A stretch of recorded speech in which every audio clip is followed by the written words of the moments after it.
علیکم ورحمۃ اللہ تعالی وبرکاتہ. وعلیکم السلام ورحمۃ اللہ وبرکاتہ.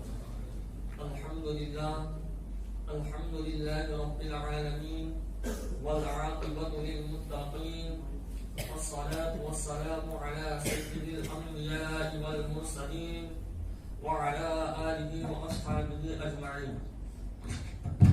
اما بعد فاعوذ باللہ من الشیطان الرجیم. بسم اللہ الرحمن الرحیم. لقد جاءكم رسول من أنفسكم عزيز عليه ما عنتم حريص عليكم بالمؤمنين رؤوف رحيم. صدق الله العلي العظيم وبلغنا رسوله النبي الأمين المتين الكريم الرؤوف الرحيم. میرے پیارے آقا صلی اللہ تعالی علیہ وسلم کے پیارے دیوانوں، ابھی میں نے جس آیہ کریمہ کی تلاوت کرنے کا شرف حاصل کیا ہے اس پر کچھ روشنی ڈالنے سے پہلے آئیے ہم اور آپ مل کر آقائے نامدار دونوں عالم کے مالک و مختار جناب احمد مجتبی محمد مصطفیٰ صلی اللہ علیہ وسلم کی بارگاہ رسالت میں درود و سلام کا ہدیہ نچھاور کریں اور پڑھیے اللہم صلی علی سیدنا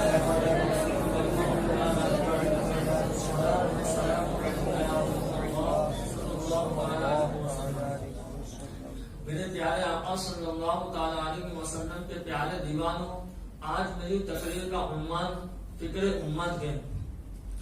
آج میں آپ کے سامنے ایک ایسی عظیم سنت مبارکہ بیان کرنا چاہتا ہوں جس کو نبی کریم صلی اللہ تعالی علیہ وسلم کے ولادت سے لے کر نبی کریم صلی اللہ تعالی علیہ وسلم کے وصال تک آپ نے اس کا اہتمام فرمایا. نبی کریم صلی اللہ تعالی علیہ وسلم کی زندگی کا لمحہ لمحہ اس اہتمام میں گزرتا ہوا نظر آتا ہے. اب سوال یہ پیدا ہوتا ہے کہ وہ کون سی سنت مبارکہ ہے جس کا نبی کریم صلی اللہ تعالی علیہ وسلم نے اتنا اہتمام فرمایا. تو سنو، وہ سنت مبارکہ فکر امت کے، امت کی فکر ہے، امت کو جہنم سے بچانے کی فکر ہے.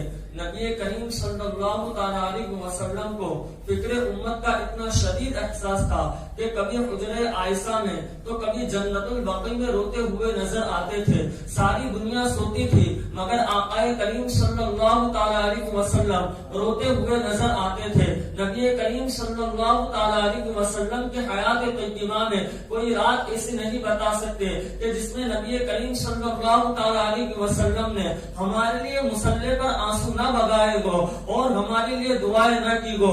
آئیے اس حوالے سے میں آپ کے سامنے چند احادیث مبارکہ ذکر کرتا ہوں جس سے آپ کو اندازہ ہو جائے گا کہ نبی کریم صلی اللہ تعالی علیہ وسلم کو ہم گنہگاروں کی بخشش اور نجات کی کس قدر فکر تھی. حدیث پاک کا مفہوم ہے. ایک مرتبہ نبی کریم صلی اللہ تعالی علیہ وسلم حضرت عائشہ صدیقہ رضی اللہ تعالی عنہا کے ساتھ تشریف فرما تھے. حضرت عائشہ صدیقہ رضی اللہ تعالی عنہ فرماتی ہے نبی کریم صلی اللہ تعالی علیہ وسلم میرے ساتھ بات چیت فرما رہے تھے. ماحول خوشگوار تھا، حضور تبسم ریز نظر آ رہے تھے. اچانک بادل گرجنے لگے، بجلی کڑکنے لگی، کالی گھٹا چھا گئی. نبی کریم صلی اللہ تعالی علیہ وسلم بے چین و بے قرار ہو گئے. آقا علیہ السلام کھڑے ہوئے اور بے چینی اور اضطرابی کے عالم میں کبھی دائیں جاتے کبھی بائیں جاتے. ام المؤمنین حضرت عائشہ صدیقہ رضی اللہ تعالی عنہا فرماتی ہے نبی کریم صلی اللہ تعالی علیہ وسلم کا چہرہ متغیر ہو گیا. چہرہ دیکھ کر لگتا تھا کہ آقا علیہ السلام خود پریشان نظر آ رہے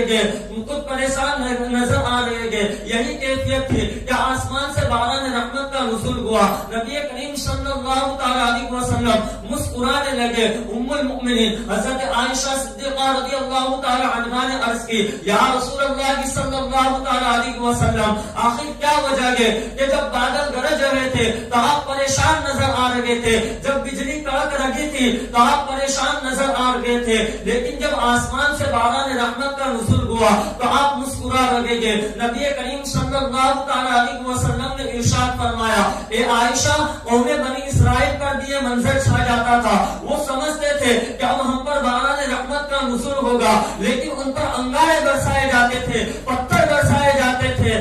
جب میں نے یہ منظر دیکھا تو مجھے وہ عذاب یاد آ گیا اور میں فکر مند ہوا کہ میری امت پر بھی کہیں انگارے نہ برسائے جائے، کہیں پتھر نہ برسائے جائے۔ لیکن اے عائشہ، اللہ تبارک و تعالیٰ نے میری امت پر اپنا فضل فرمایا اور آسمان سے باران رحمت کا نزول فرمایا، اس لیے میں مسکرا رہا ہوں۔ میرے پیارے آقا صلی اللہ تعالیٰ علیہ وسلم کے پیارے دیوانوں، یہ تھی حضور کو امت کی فکر کہ موسم بدلے تو حضور کا چہرہ بدل جائے۔ موسم کا تغیر حضور کے چہرے کو متغیر کر دیتا تھا۔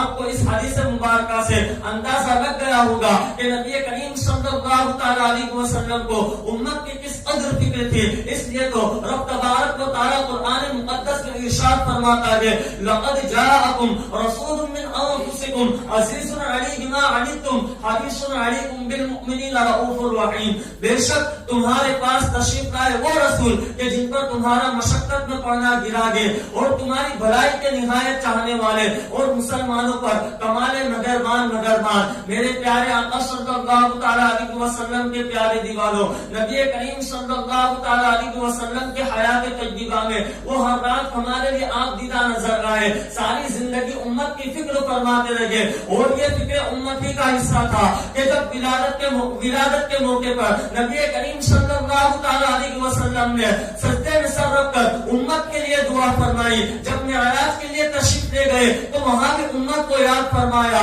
جب وصال فرمایا، جب بزاگی دنیا سے رخصت ہو گئے تو صحابہ اکرام نے آپ کے جسم اطہر کو قبر انور میں اتارا۔ اس موقع پر لوگوں نے دیکھا کہ آپ کے لبے مبارک ہل رہے گے، یہاں تک کہ ایک صحابی رسول نے کان لگا دیے تو آواز آ رہی تھی، رب حبل امتی، رب حبل امتی، اے مولا میری امت کو میرے حوالے کر دے، اے مولا میری امت کو میرے حوالے کر دے۔ ولادت سے لے کر ظاہری وصال تک نبی کریم صلی اللہ تعالیٰ علیہ وسلم ہماری فکر فرماتے رہے، اور انشاءاللہ قیامت کے دن بھی ہماری فکر فرمائے گے۔ مکاشفۃ القلوب میں یہ روایت مذکور ہے کہ حضرت ایک مرتبہ نبی کریم صلی اللہ تعالیٰ علیہ وسلم حضرت عائشہ صدیقہ رضی اللہ تعالیٰ عنہا کی گود میں سر اقدس رکھ کر آرام فرما رہے تھے۔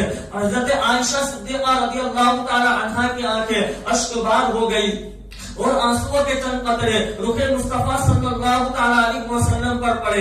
نبی کریم صلی اللہ تعالیٰ علیہ وسلم نے آنکھ کھول دی اور ارشاد فرمایا، اے عائشہ رونے کی وجہ کیا ہے، رونے کا سبب کیا ہے؟ تو حضرت عائشہ صدیقہ رضی اللہ تعالیٰ عنہا نے عرض کی، یا رسول اللہ صلی اللہ تعالیٰ علیہ وسلم قیامت کی یاد آ گئی ہے اس لیے رو پڑی ہو۔ اللہ اکبر، دنیا و آخرت جن کی سلطنت میں گئے، محشر میں نبی کریم صلی اللہ تعالیٰ علیہ وسلم کی شان کا ظہور ہونے والا ہے۔ سنت علامہ حسن رضا فرماتے ہیں، فقط کتنا سبب ہے انعقاد بزم محشر کا، فقط کتنا سبب ہے انعقاد بزم محشر کا کہ ان کی شان محبوبی دکھائی جانے والی ہے، کہ ان کی شان محبوبی دکھائی جانے والی ہے۔ وہ نبی کریم صلی اللہ تعالیٰ علیہ وسلم حضرت عائشہ صدیقہ رضی اللہ تعالیٰ عنہا کی گود میں سر اقدس رکھ کر آرام فرما رہے تھے۔ انہیں نبی کریم صلی اللہ تعالیٰ علیہ وسلم سے اتنا قرب خاص حاصل ہے، پھر بھی ان کی کیفیت ہے کہ انہیں آخرت کی فکر تھی۔ آج ہمیں کیا ہو گیا ہے کہ قدم قدم پر نبی کریم صلی اللہ تعالیٰ علیہ وسلم کی تعلیمات سے انحراف پایا جا رہا ہے۔ ام المؤمنین حضرت عائشہ صدیقہ رضی اللہ تعالیٰ عنہا نے عرض کی، یا رسول اللہ صلی اللہ تعالیٰ علیہ وسلم کیا قیامت کے دن ایک انسان کو اپنے علاوہ کسی اور کی بھی فکر ہوگی؟ نبی کریم صلی اللہ تعالیٰ علیہ وسلم نے ارشاد فرمایا، اے عائشہ تین مقامات ایسے ہیں جہاں انسان کو اپنے علاوہ کسی اور کی فکر نہ ہوگی، فکر کرے گا تو صرف اپنے کی فکر کرے گا، اور وہ تین مقامات میزان، پل صراط اور نامہ اعمال کی تقسیم ہے کہ جہاں انسان کو صرف اپنے کی فکر ہوگی کہ آج میرا نامہ اعمال سیدھے ہاتھ میں دیا جاتا ہے یا الٹے ہاتھ میں دیا جاتا ہے۔ جن کا نامہ اعمال سیدھے ہاتھ میں دیا جائے گا وہ جنتی ہوگے، اور جن کا نامہ اعمال الٹے ہاتھ میں دیا جائے گا وہ جہنمی ہوگے۔